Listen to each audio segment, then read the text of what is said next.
আচলতে সোণাপুৰ ৰিজৰ্টত সেইদিনা কি সংঘটিত হৈছিলে এই সম্পৰ্কে জ্যেষ্ঠ সাংবাদিক অতনু ভূঞাই এক বিস্ফোৰক গোপন ৰহস্য ফাদিল কৰিছে। সেই বিষয়লৈ যোৱাৰ আগতে আমি অন্য দুটা প্ৰাসংগিক বিষয় আলোচনা কৰি লওঁ আহক। নমস্কাৰ দৰ্শকসকল, আজি পুনৰ অন্য এটা ৰিয়েকশ্যন ভিডিঅ'ৰ মাজলৈ আপোনালোকক স্বাগতম জনাইছোঁ। বিৰোধী ঐক্যৰ মাজত সংঘটিত হোৱা মতানৈক্য তথা সংঘাতৰ বিষয়ে ইতিমধ্যে আপোনালোক অৱগত।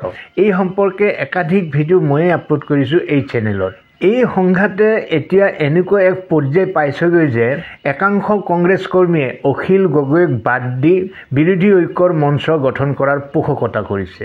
তেওঁলোকৰ মতে প্ৰয়োজন সাপেক্ষে নিৰ্বাচনৰ পিছত অখিল গগৈৰ সৈতে মিত্ৰতা স্থাপন কৰা হ'ব, কিন্তু প্ৰাক নিৰ্বাচনী কালত তেওঁৰ সৈতে মিত্ৰতা কৰাটো তেওঁলোকে কোনো পধ্যেই নিবিচাৰে। অখিল গগৈক বাদ দি বিৰোধী ঐক্য সম্ভৱ নে, এই সম্পৰ্কে সোধা হৈছিলে প্ৰশান্ত ফুকনক। আহক প্ৰশান্ত ফুকনে কি কৈছে শুনি লওঁ।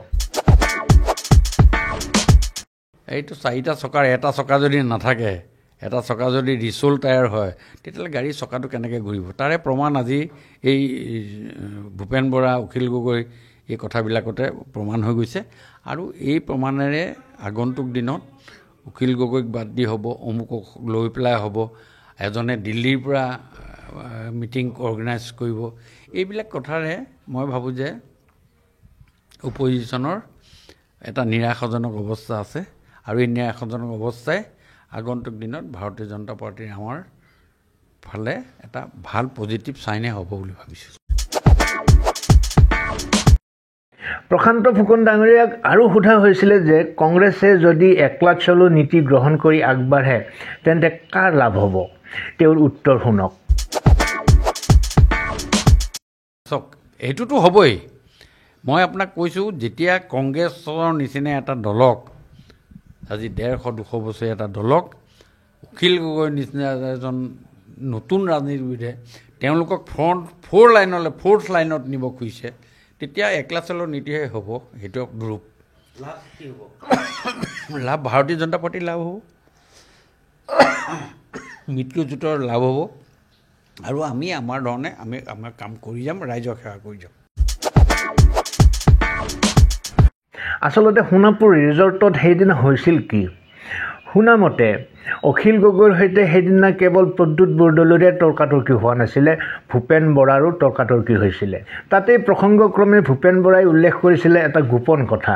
কি আছিল সেই গোপন কথাটো? আহক জ্যেষ্ঠ সাংবাদিক অতনু ভূঞাৰ মুখৰ পৰাই শুনো সেই গোপন কথা কি আছিলে। তাৎপৰ্যপূৰ্ণভাৱে কালিৰ বৈঠকত ভূপেন বৰাই আমাৰ নাম প্ৰসংগ উত্থাপন কৰি অখিল গগৈক তীব্ৰ সমালোচনা কৰে। কেৱল ইয়াতে সীমাবদ্ধ নাছিল সমগ্ৰ ঘটনা। এই বিষয়ে বাক বিতণ্ড চলি থকা অৱস্থাত অখিল গগৈয়ে কয় যে মই যথেষ্ট ত্যাগ কৰিবলগীয়া হৈছে এই নিৰ্বাচনী যুদ্ধত অৱতীৰ্ণ হ'বৰ বাবে।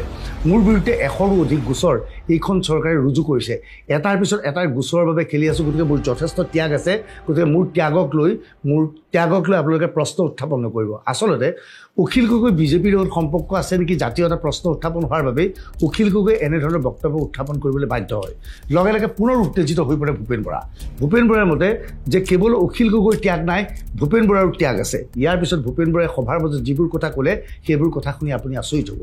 প্ৰদেশ কংগ্ৰেছৰ সভাপতি ভূপেন বৰাৰ মতে লোকসভাৰ নিৰ্বাচনৰ পূৰ্বে অসমৰ মুখ্যমন্ত্ৰী হিমন্ত বিশ্ব শৰ্মাই ভূপেন বৰাক এটা প্ৰস্তাৱ আগবঢ়াইছিল যে ভূপেন বৰাই কংগ্ৰেছ ত্যাগ কৰি বিজেপিত যোগদান কৰিব লাগে। যিসকল লোকৰ লোকসভাৰ নিৰ্বাচনৰ আগৰ কথাবোৰ মনত আছে, সেইসকল দৰ্শকে নিশ্চয় মনত আছে যে হিমন্ত বিশ্ব শৰ্মাই বিভিন্ন সময়ত কৈছিল যে ভূপেন বৰা অতি শীঘ্ৰে বিজেপিলৈ আহি আছে, সেই বিষয়ে তেওঁ ইংগিত দিছিল। প্ৰদেশ কংগ্ৰেছৰ সভাপতি ভূপেন বৰাই কয় যে সেই সময়ত তেওঁক বাৰে বাৰে বিজেপিত যোগ দিবলৈ বিজেপিৰ ফালৰ পৰা হেঁচা প্ৰয়োগ কৰা হৈছিল। সেই সময়ত কালিৰ বৈঠকত হঠাৎ ভূপেন বৰাই কয়, অসমৰ এজন জ্যেষ্ঠ সাংবাদিকৰ নাম কয়, সেই সাংবাদিকজনৰ নাম নকওঁ, যে সেইজন সাংবাদিকে হেনো ভূপেন বৰাক কৈছিল যে হিমন্ত বিশ্ব শৰ্মাই সাংবাদিকজনক জনাইছে যে ভূপেন বৰাই যদিহে বিজেপিলৈ যাবলৈ ইচ্ছা প্ৰকাশ কৰে, লগে লগে প্ৰধানমন্ত্ৰী মোদীৰ কাৰ্যালয়ৰ পৰা প্ৰধানমন্ত্ৰী মোদীয়ে ভূপেন বৰাক কিছু সময়ৰ পিছতে ফোন কৰিব।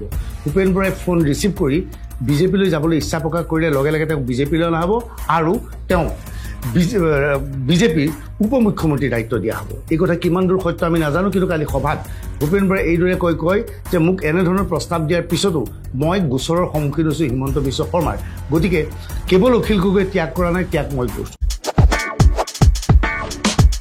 দৰ্শকসকল, শুনিলে অতনু ভূঞা ডাঙৰীয়াৰ কথা। আমাৰ অজ্ঞাতে, সাধাৰণ মানুহৰ অজ্ঞাতে নেতাসকলৰ মাজত এনে কিছুমান কথা চলি থাকে যিটো আমাৰ ধাৰণাৰ একেবাৰে বাহিৰত। বিহংগম দৃষ্টিৰে আমি দেখা পাওঁ যে কংগ্ৰেছ আৰু বিজেপিৰ মাজত প্ৰচণ্ড যুদ্ধ চলি থাকে, কিন্তু ভিতৰি তেওঁলোকৰ মাজতো অহা যোৱা চলিবৰ কাৰণে আলোচনা চলি থাকে। ভূপেন বৰাক বিজেপিলৈ অনাৰ কাৰণে প্ৰচেষ্টা চলে আৰু শুনামতে মুখ্যমন্ত্ৰী ডক্টৰ হিমন্ত বিশ্ব শৰ্মাকো পুনৰ ঘৰৰ ল'ৰা ঘৰলৈ উভতাই নিয়াৰ বাবে কংগ্ৰেছৰ মাজত প্ৰচেষ্টা অব্যাহত আছে। গতিকে মনত ৰাখিব, নেতাসকলৰ কাৰণে সকলো সম্ভৱ, আমি সাধাৰণ জনতাইহে আমাৰ মাজত খোকা-খুন্দা লাগি মৰোঁ। যি নহওক, ভিডিঅ'টি সংক্ৰান্তত আপোনালোকৰ মতামত কমেণ্ট বক্সলৈ গৈ ব্যক্ত কৰক। বৰ্তমান সময়ত কংগ্ৰেছৰ কাৰণে যে অখিল গগৈ এক মূৰৰ কামৰণি হৈ পৰিছে সেয়া স্পষ্ট হৈ পৰিছে। যদিহে অখিলক বাদ দি বিৰোধীয়ে অকলে নিৰ্বাচন খেলিবলগীয়া হয়, তেতিয়া অখিল যে বিজেপিৰ এগৰাকী এজেণ্ট, অখিলে যে বিজেপিৰ এজেণ্ট হিচাপে কাম কৰি আছে সেই কথা প্ৰতিপন্ন কৰিবলৈ তেওঁলোকে অহোপুৰুষাৰ্থ কৰিব আৰু অখিলেও যে বাকীবোৰ দলৰ 14 পুৰুষৰ শ্ৰাদ্ধ পাতিব সেয়া খাটাং। মই পূৰ্বৰ ভিডিঅ'বিলাকত কৈছোঁৱেই, কংগ্ৰেছৰ বাবে অখিল গগৈ এটা টপত আলুগুটি হাতত লৈ থাকিবও নোৱাৰে, মুখত ভৰাবও নোৱাৰে, মাটিত পেলাই দিবও নোৱাৰে। আপোনালোকৰ মতামত কমেণ্ট বক্সলৈ গৈ ব্যক্ত কৰক। আজিলৈ এৰিছোঁ। ভালে থাকক, কুশলে থাকক। ধন্যবাদ।